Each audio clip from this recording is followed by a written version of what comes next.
Sacha, bienvenue dans ce nouveau journal de grossesse. Donc si je fais un journal de grossesse, c'est que je suis encore là. Enfin, elle est encore là.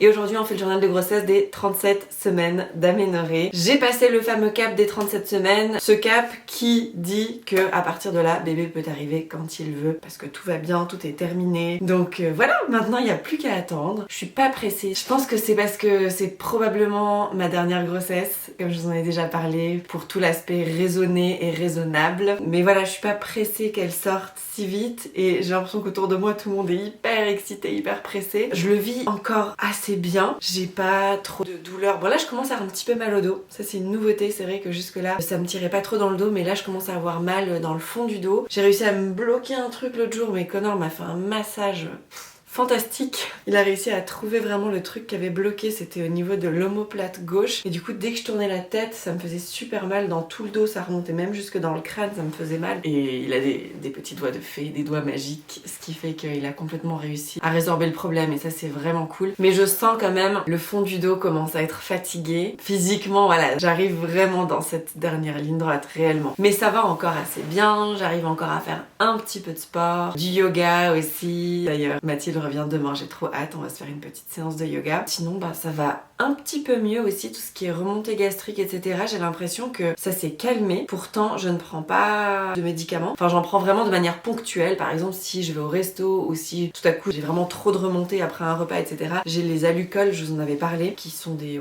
espèces de pansements gastriques et qui me soulagent immédiatement, c'est assez ouf, mais j'en abuse pas du tout. Là pour le moment, depuis que j'ai été chercher la prescription à la pharmacie, j'ai dû en prendre même pas 10. Donc ça va, j'essaie vraiment de limiter un maximum. Et malgré ça, j'ai vraiment l'impression que ça s'est amélioré. Le soir, j'arrive de nouveau à manger un petit peu plus, enfin disons un peu plus que juste des fruits. Mais bon, ça reste quand même assez light. Par contre, le truc qui passe tous les soirs, c'est les glaces quoi. Faut que j'arrête ça. Parce que du coup, je recommence à prendre du poids alors que j'avais de nouveau une courbe qui s'était un peu stabilisée et tout. Mais là, en mangeant des cornets tous les soirs, forcément, il n'y a pas de miracle quoi. Les trucs qui passent le mieux en fait, c'est tout ce qui est Kellogg's et compagnie. Les glaces ça passe hyper bien, enfin du coup j'ai vraiment pas du tout de remontée acide avec ça. C'est pas ce qu'il y a de mieux au niveau nutritionnel on va dire. Nutritivement parlant c'est pas l'extase. Mais bon on fait comme on peut, on s'adapte et puis voilà c'est tout. Alors sinon, mes beaux-parents arrivent la semaine prochaine. C'est vrai qu'à chaque fois qu'on a eu nos enfants, ma belle-mère a toujours été là. Elle a toujours été présente quelques jours avant la naissance. Non, attendez, je vous dis peut-être des bêtises. Pour la naissance de Léo, est-ce qu'ils étaient là? Je crois que la mère de Connor était là pour la naissance de Léo. Putain, j'arrive plus à me souvenir. Non, je crois que c'était ça. Elle est arrivée quelques jours avant et je suis partie accoucher. Je sais plus. En tout cas, pour Axel, ce qui est sûr, c'est qu'elle était venue aux environs de 37 semaines, étant donné que j'avais eu Léo très tôt. Je sais que quelques jours après son arrivée, je suis partie accoucher d'Axel. Elle était là pour s'occuper de Léo. Donc elle était là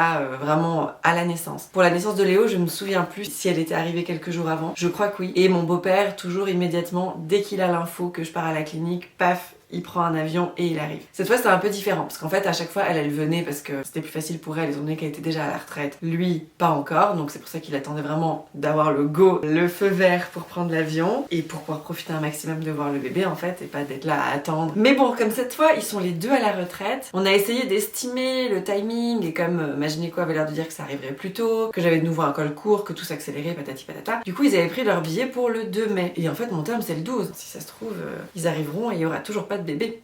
Ce qui est très possible parce que le 2 mai c'est dans une semaine et peut-être qu'elle sera pas là. Donc voilà, comme là ils sont les deux à la retraite, ils attendaient pas le feu vert pour bouger, ils voulaient être là en fait dans l'idéal pour pouvoir s'occuper des enfants au moment où on partirait à la clinique, ce qui sera peut-être le cas, enfin bref, je sais pas. Du coup je sais pas du tout comment ça va se passer parce qu'il reste seulement 2 semaines et j'aimerais tellement pas que pendant ces 2 semaines ils voient même pas le bébé, ce qui serait totalement possible en fait parce que mon terme c'est le 12, qu'en Suisse on laisse aller 10 jours au-delà du terme avant un déclenchement. Théoriquement elle peut arriver jusqu'au 22, 23, enfin par là quoi. Mais j'ai pas l'impression, hein. Elle bouge, elle est pas d'accord. Non, elle arrivera avant, c'est sûr.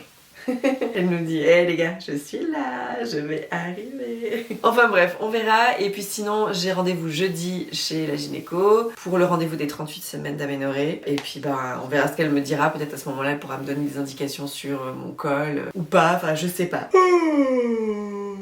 Fatigue un petit peu plus aussi. Je m'endors facilement devant la télé, ce qui est très bizarre pour moi. Normalement, je peux vraiment passer la nuit devant la télé sans m'endormir. Mais là, c'est vrai que sur le coup des 11h, je commence à piquer du nez. Donc je pense qu'il faut que je me repose. C'est des petits signaux qu'il faut que je prenne en compte. Que je me couche plus tôt et que je me repose. Donc maintenant, tout est terminé ici. J'ai fini la chambre des garçons. J'ai fait ma valise. Yes, enfin. Enfin, j'ai fait ma valise. Je dis ça, c'est pas tout à fait vrai. J'ai préparé toutes les affaires. Elles sont sur le lit en bas dans la chambre d'amis. J'ai pas encore mis dans la valise. Bon, je me dis de toute façon, si on doit partir vite fait, je mets ça dans mon sac et c'est bon. Et là, je m'occupe juste après le tournage de ce journal de grossesse. Je vais faire la sélection des petits vêtements pour mon bébé dans son petit sac à elle que je vais prendre aussi avec moi. Les petites premières tenues que j'ai envie qu'elle porte, les petits pyjamas, les tricots aussi, les chaussons, les petits bandeaux, toutes les petites choses mignonnes que j'ai envie de lui mettre tout de suite. J'ai quasi fini le petit sac aussi que je prends pour la salle d'accouchement. Mais bon, à chaque fois, j'ai prévu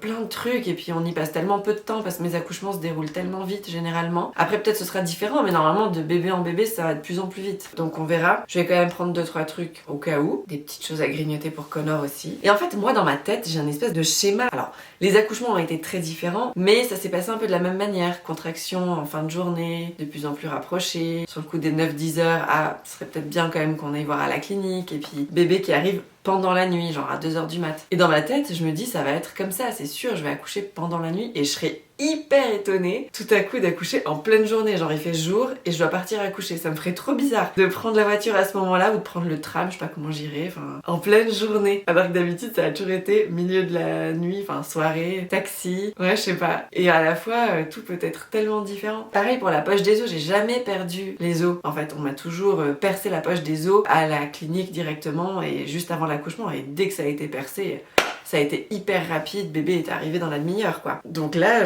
pareil, je me dis mais si je perds les os, si je perds les os, il faut que je me speed à mort, c'est sûr. C'est sûr parce que les 2 dernières fois, c'est vraiment dès que les os étaient percés, c'était immédiat quoi à limite. Si je perds les os genre au milieu de la nuit dans mon lit, bah limite c'est Connor qui va m'accoucher quoi. Je me dis.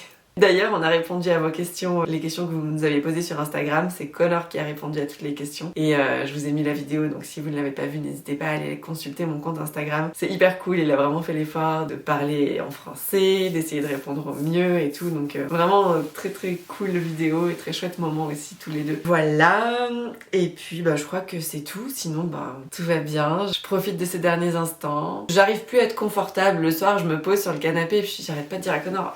je suis inconfortable, ça va pas, le coussin comme ça. Je suis plus confortable. Et Connor il m'a dit, rends-toi à l'évidence en fait. Jusqu'à ce qu'elle sorte, tu seras plus confortable. C'est terminé. Y a pas tout d'un coup un moment où tu vas te sentir, trop bien. C'est vrai, il a raison. Il faut que je me rende à l'évidence. C'est comme ça maintenant. Mais bon, je le vis avec le sourire et puis c'est vraiment des petits désagréments. Ça, c'est rien du tout. Quand je vois certaines, ce qu'elles traversent pendant leur grossesse, les difficultés, les contraintes, les douleurs, enfin, moi ça va. C'est des petites choses et qui sont totalement supportables. Et puis je sais pourquoi je le fais et c'est pour la bonne cause. Et le bébé va bientôt arriver. Et bien je crois qu'il est temps de passer au petit débrief de fin de journal. Avec la pesée du jour, 75,5. Toujours pareil, plus 13,5. Ah ça va, en une semaine j'ai pas pris de poids. Wouhou. Et j'ai retrouvé mon ruban. Et je crois que la dernière fois que j'avais fait le tour de mon ventre, c'était il y a genre 1 mois, je devais être à 106. Donc on va voir. Et bien les amis, c'est un joli et tout rond 110 cm de tour de ventre que je vous annonce aujourd'hui. Et comme je vous l'ai dit, fatigue, oui, là je sens vraiment que je suis fatiguée. Mais c'est pas une fatigue éreintante, c'est une fatigue, je sais pas, c'est une fatigue joyeuse. Je sais pas comment la décrire. Voilà. Et puis la forme physique, eh bien, je me sens encore assez bien, voilà, des petits désagréments. Mais désagréments normaux liés à mon état très avancé de grossesse. Donc finalement, je me sens quand même assez chanceuse. Niveau physique, ça va. La fatigue par contre, je la sens bien quoi. Allez, j'espère que ça vous a plu. Peut-être à la semaine prochaine avec un nouveau journal de grossesse ou avec d'autres nouvelles, hein, qui sait. Ça va être comme ça maintenant. Chaque journal supplémentaire, c'est un journal de gagné. Je vous embrasse, je vous souhaite une belle journée et à très vite. Bye.